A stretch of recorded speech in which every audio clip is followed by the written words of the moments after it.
Can you believe someone would go to such extreme lengths, not just to beat you, but to utterly destroy you, all for the sake of a grade? I'm talking about a level of obsession that turned my final year of high school into a psychological battlefield. A war waged in textbooks and test scores, but with very real, very personal casualties. I still replay it in my mind. The way it all unfolded, the slow creep of malevolence, and the shocking finale that left everyone stunned. Was I wrong for fighting back with everything I had, even if it meant risking my own future? Tell me, if you were me, a kid who just wanted to keep my scholarship and get into a good college, would you have done the same thing? Let me take you back to the beginning of my senior year. I was a straight-A student, not because I was a genius but because I worked my butt off. My family didn't have a lot of money, and my entire future, my dreams of going to college, hinged on maintaining my academic scholarship. It wasn't just a goal, it was a lifeline. I was taking all AP classes, staying up late studying, and honestly, I loved learning. My biggest competition, or so I thought, was always myself. I pushed myself to be better, to understand more, to truly grasp the material. Then he arrived. His name was Alex. Alex transferred to our school midway through junior year, but it was in senior year that our paths truly converged, or rather, collided. He was effortlessly brilliant, the kind of kid who seemed to absorb information just by existing in the same room as a textbook. He rarely studied, yet always aced everything. He was charismatic, popular, and initially I admired him. We were both vying for the top spot in the class, not in a cutthroat way at first, but in a friendly rivalry. We'd occasionally compare scores, share notes, and even study together for particularly tough exams. I felt a sense of respect for him, a genuine appreciation for his intellect, and I thought he felt the same about me.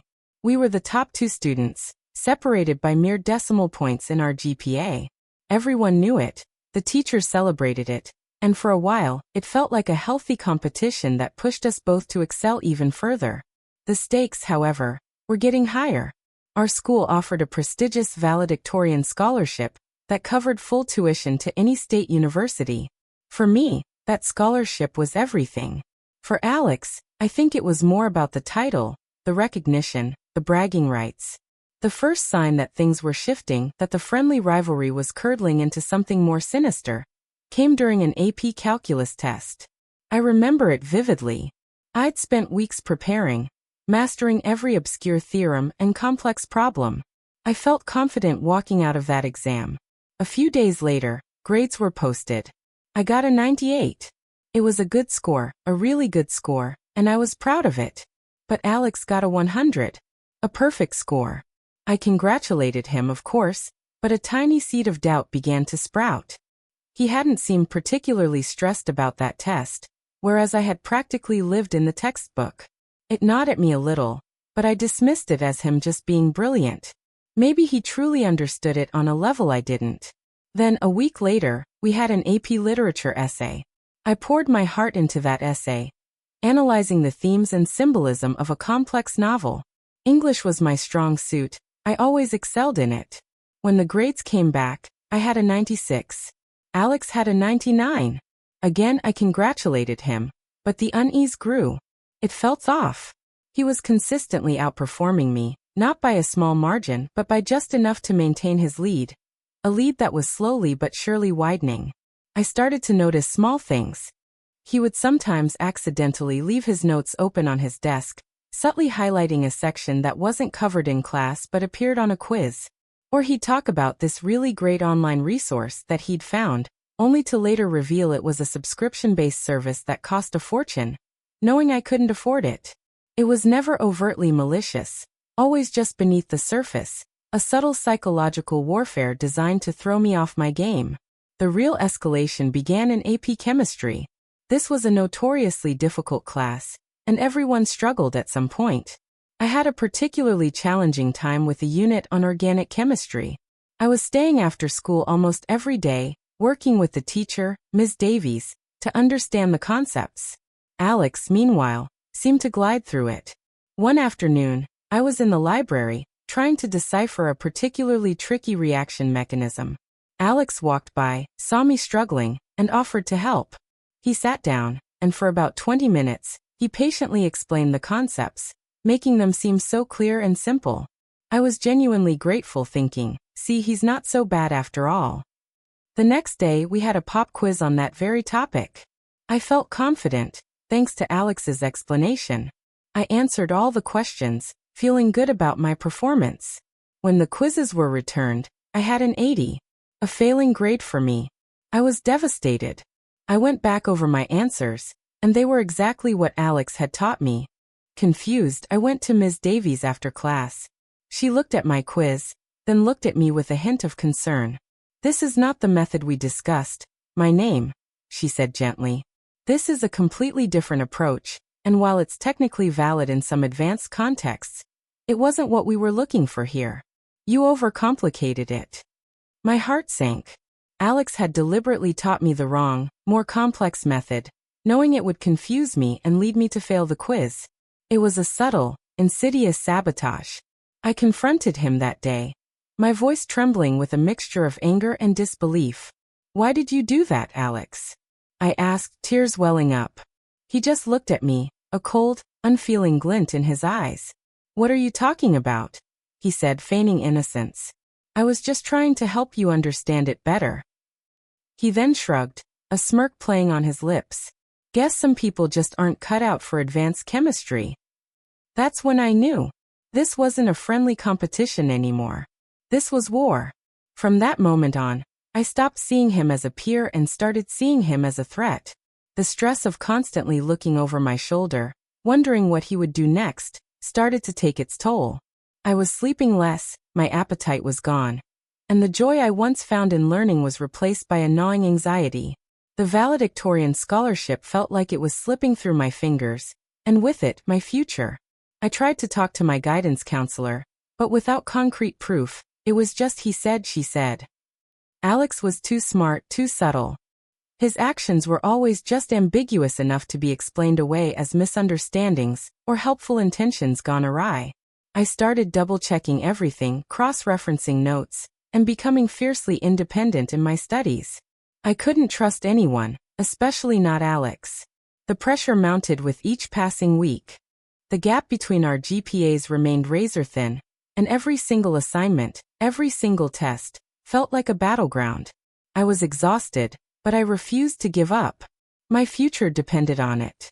I knew I couldn't beat him at his own game of subtle manipulation and deceit, but I could outwork him. I could study harder, understand the material more deeply, and leave no room for error. I was determined to prove that hard work and integrity could triumph over calculated malice. So that's the situation I was in, and I had to make a choice. Alex was actively trying to sabotage my academic performance, jeopardizing my scholarship and my chances of getting into college. Before I tell you what happened next, I want you to pause and comment below what you would have done in my shoes. Would you have confronted him more directly? Would you have tried to expose him? Or would you have simply focused on your own work, hoping to outlast his schemes? Let me know your thoughts before I reveal the climax of this intense academic rivalry. The final straw, the event that pushed me to my breaking point and forced my hand, occurred during our final presentation for AP European History. This was a massive project, worth a significant portion of our grade, and it required extensive research and a compelling presentation. I had spent countless hours meticulously crafting my presentation on the French Revolution, complete with detailed slides and a well-rehearsed speech. The day before my presentation, I saved my final version to a USB drive and, as a precaution, also emailed it to myself. I remember putting the USB in my backpack, feeling a surge of nervous excitement. The next morning, I arrived at school early, eager to run through my presentation one last time. I opened my backpack, reached for my USB, and it wasn't there. My heart pounded in my chest. I frantically searched, emptying every pocket, tearing through my notes, but it was gone. Panic set in.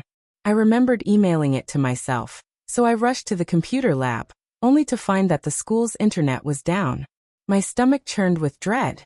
I knew, without a shadow of a doubt, who was responsible. Alex was scheduled to present right after me. I could feel his eyes on me, watching my panic unfold. I approached him, my voice barely a whisper. "Alex, did you take my USB?" He feigned surprise, his eyes wide and innocent. Your USB? Why would I do that? He shrugged. Maybe you just misplaced it. The teacher, Mr. Harrison, was calling my name. It was my turn to present.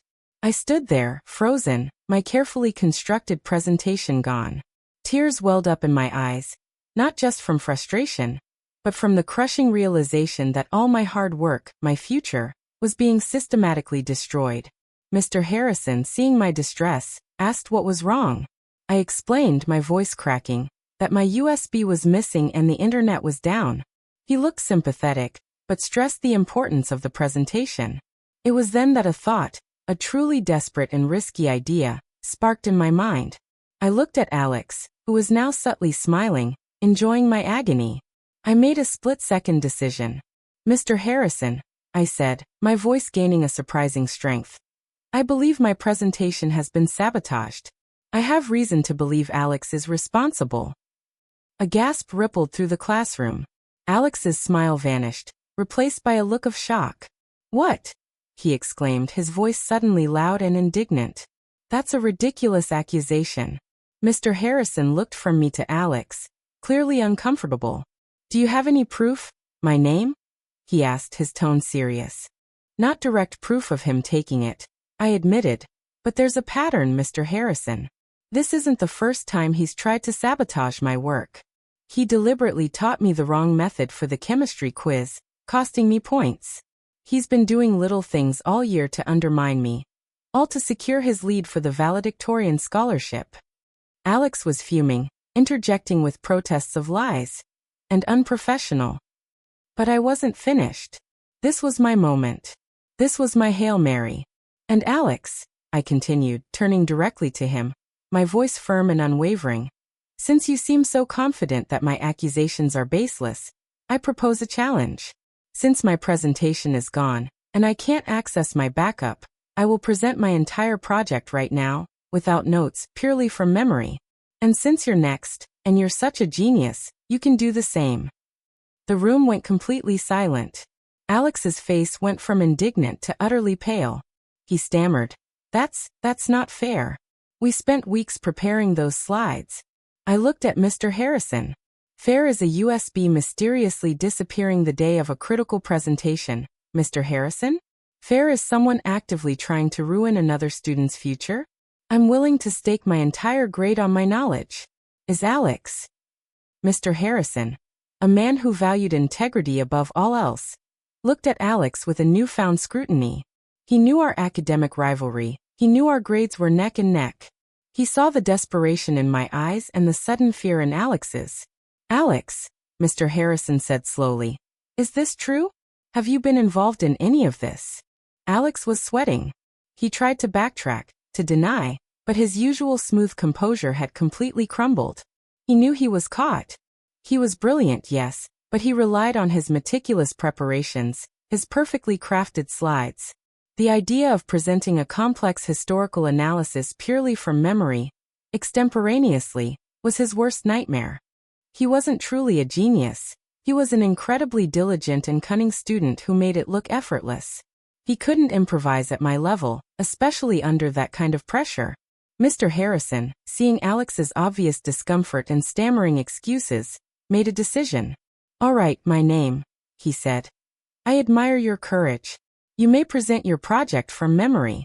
Alex, you will present your project the same way. Alex looked like he was about to faint. He tried to protest again, but Mr. Harrison cut him off. If you cannot, Alex, then you will receive a 0 for this project, and we will be having a very serious discussion about academic integrity. It was a bluff in a way, but a powerful one. Alex knew he couldn't pull it off. He had carefully curated his presentation to be visually stunning, using his knowledge to explain the slides, not to create the content on the fly. He had exposed himself. I took a deep breath, walked to the front of the classroom, and began my presentation. I spoke about the causes of the French Revolution, the key figures, the different phases, the Reign of Terror, and its lasting impact. I didn't have slides, but I had my knowledge, my passion, and the pure, unadulterated adrenaline of the moment. I talked for a full 15 minutes, detailing everything, my voice clear and confident. When I finished, the class erupted in applause. Mr. Harrison looked at me, a proud smile on his face. Remarkable. My name. Absolutely remarkable. Then it was Alex's turn. He walked to the front, his face ashen. He mumbled a few incoherent sentences about his topic, the Industrial Revolution, stumbled over names and dates, and after about 3 agonizing minutes, he simply gave up. He couldn't do it. He was exposed. The aftermath was swift and brutal for Alex. Mr. Harrison didn't give him a 0, but his presentation grade was abysmal, reflecting his lack of true mastery without his prepared materials. More importantly, the school administration launched an investigation. My earlier complaints about the chemistry quiz and other subtle sabotages were now taken seriously, especially with the USB incident as undeniable circumstantial evidence. Alex was called into the principal's office, his parents were involved, and the entire veneer of his academic brilliance crumbled. He was given a formal warning, stripped of his academic honors for the year, and barred from competing for the valedictorian scholarship. It was a harsh consequence, but I felt it was justified. He had deliberately tried to ruin my future. As for me, I not only maintained my scholarship, but also secured the valedictorian title. The relief was immense, a weight lifted from my shoulders that I hadn't realized I was carrying. The whole ordeal taught me an invaluable lesson. Integrity and hard work can, and will, overcome even the most cunning forms of malice. It also taught me to trust my instincts and to stand up for myself, even when it feels terrifying. In the end, I got into my dream university, a full ride, and embarked on a new chapter, leaving the high school drama behind. Alex, I heard, struggled to get into his preferred colleges after the incident tarnished his academic record. His ambition, once his greatest strength, became his downfall. This whole mess was a wild ride. And it made me realize how far some people will go for what they want, and how important it is to protect your own dreams. Like this video if you were on my side, if you think I did the right thing by calling him out and putting my future on the line. Subscribe for more stories like this, where everyday situations turn into unexpected battles. And please, share your final thoughts on this whole mess in the comments section. Would you have been as brave? What would you have done differently? I'll see you all in the next story.